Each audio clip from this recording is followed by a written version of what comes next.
Hello guys, we are from Group 7, want to present our presentation about creating a rough draft for a research paper. Before we start the presentation, let me introduce the member of Group 7. There is Desvika Suciviana, Dinda Anggrayni, Nadinda Hanny, Sweetylive Junitta, and me, Alviandra.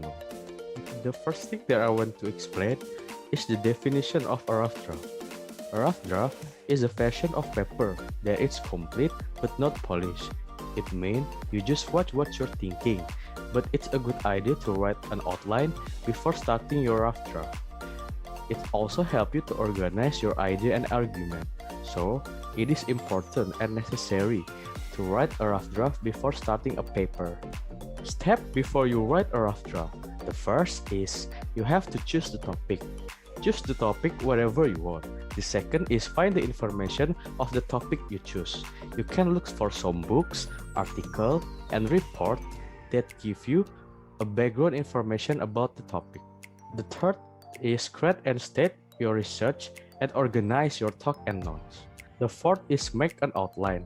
In this part, you can also find more information, but this time, the information have to support your point.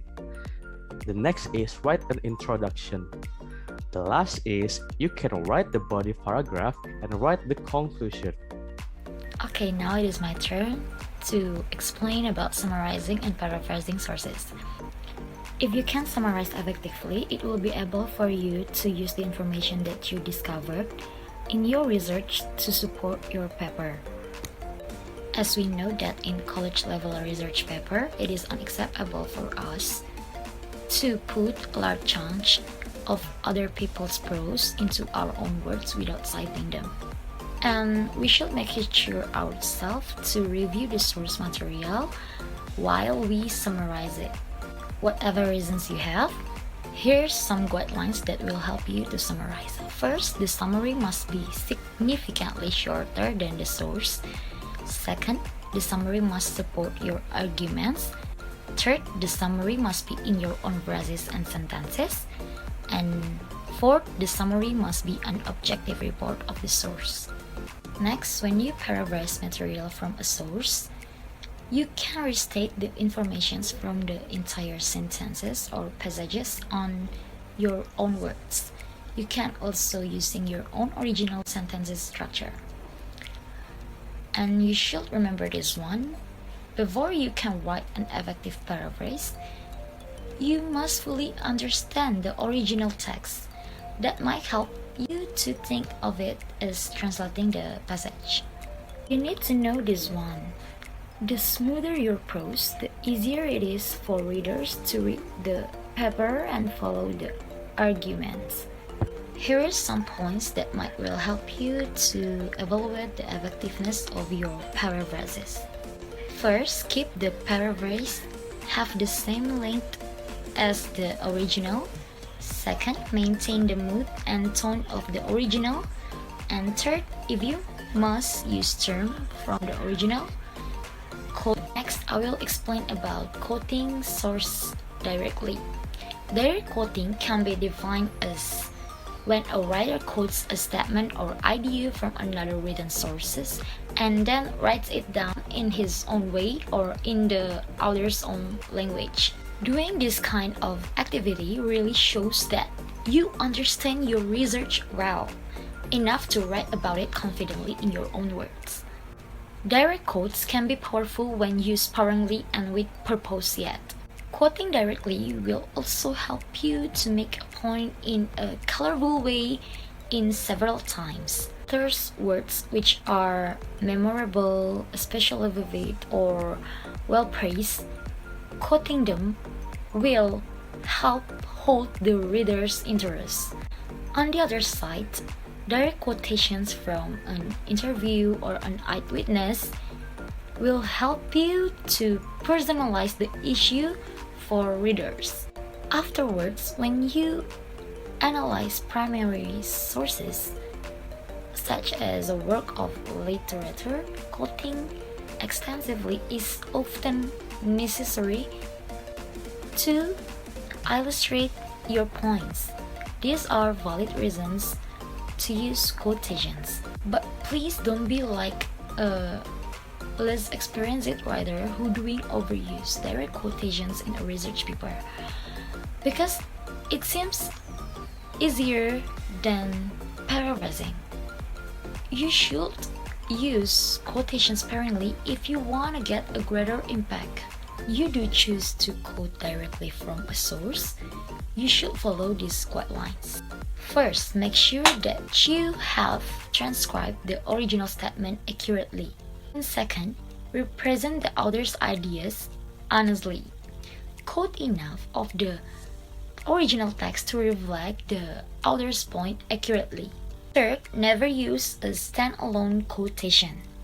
Always integrate the quoted material into your own sentence. Fourth, use ellipses if you need to omit a word or phrase. Use brackets if you need to replace a word or phrase. Fifth, make sure any omission or change words do not alter the meaning of original text. And the last one is remember to include correctly formatted citations that follow the assigned style guide. Okay, the next topic that I will explain is documenting source material.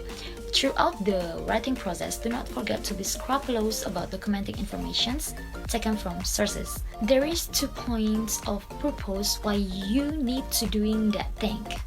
First is to give credit for other writers or researchers for their ideas, and second is to allow the readers to follow up and learn more about the topic if they want it. Remember that you will always cite sources within the body of your paper and at the end of the paper in your bibliography. Citing sources in the body of your paper. In-text citation document the sources within the body of your paper. Within a paragraph, this information may appear as part of introduction to the material or as a parenthetical citation at the end of a sentence. This includes 2 vital information: the author's name and the year of when source material was published. You also must know this thing. The parenthetical citation at the end of the sentence includes the author's name, a comma, and the year the source was published. The period at the end of the sentence comes after the parenthesis. Next, creating a list of references. Each sources that you cite in the body text will appear in a references list at the end of your paper. Meanwhile, in-text citation provides the most basic information about the source. References section will include additional publication details. You will include the following information generally. First, the author's last name followed by his or her first and sometimes middle initial.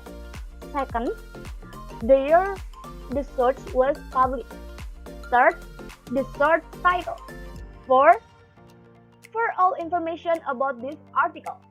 And fifth, for articles in periodicals, the full name of the periodical along with the volume and issue number and the page where the article appears.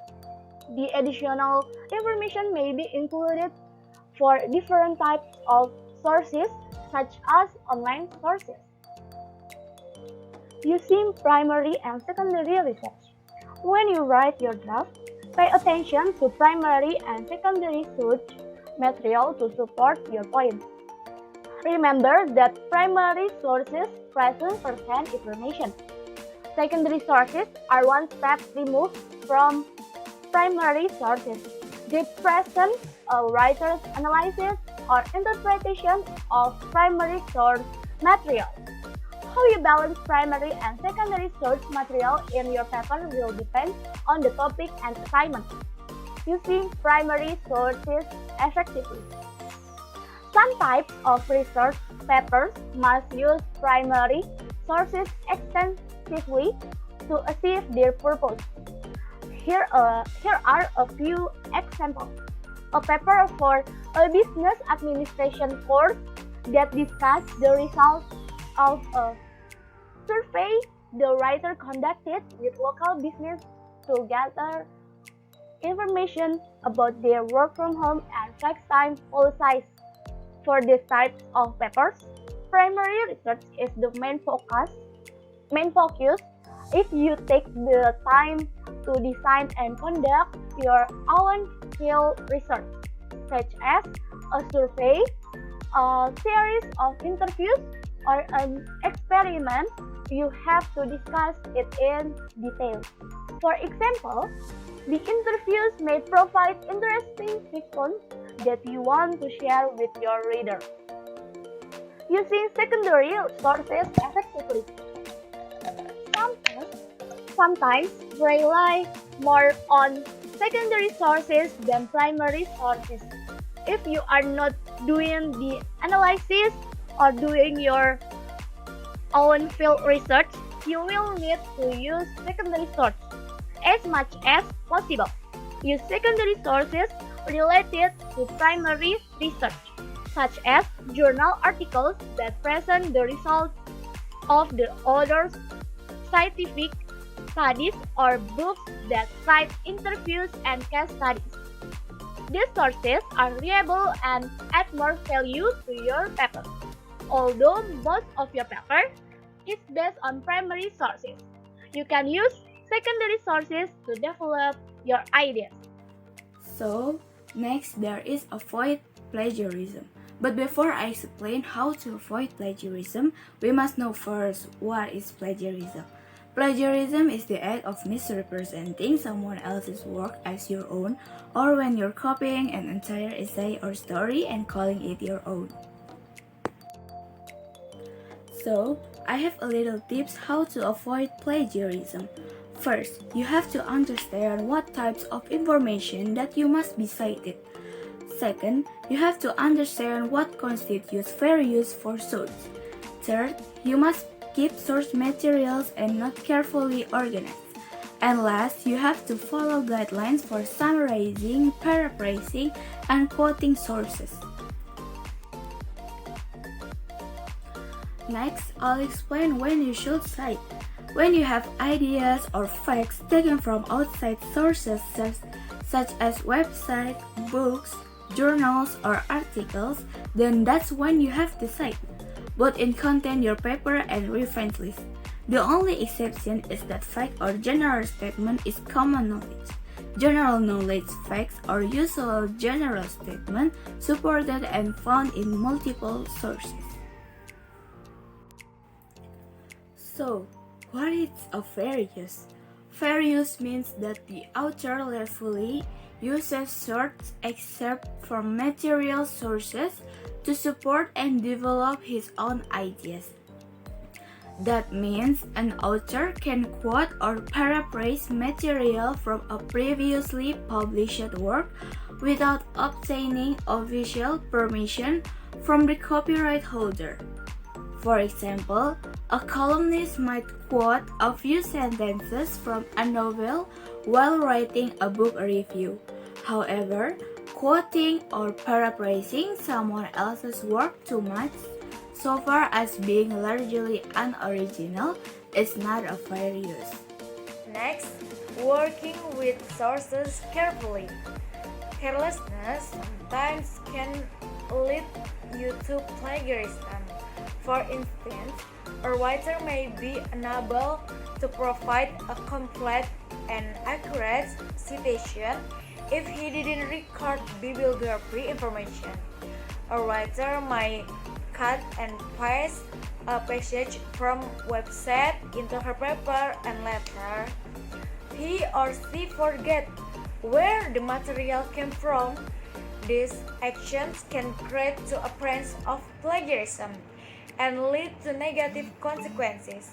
So please be careful in organizing your time and note it is the best guard against this from plagiarism.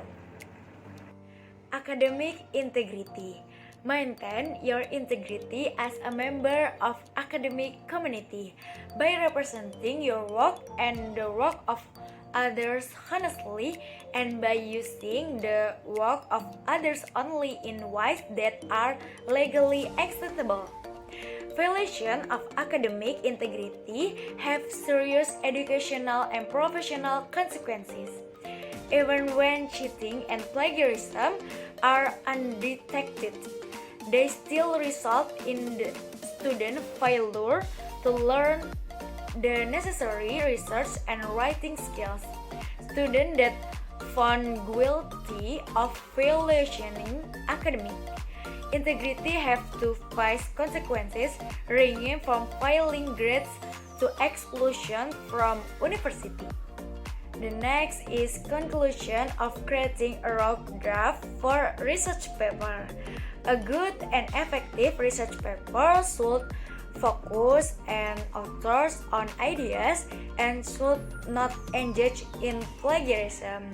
That introduction and conclusion should present and review the author's thesis, and the body of the paper contains the thesis development and point related to the information for research. That's all we can tell. Hope it will help you and see you. Assalamualaikum warahmatullahi wabarakatuh.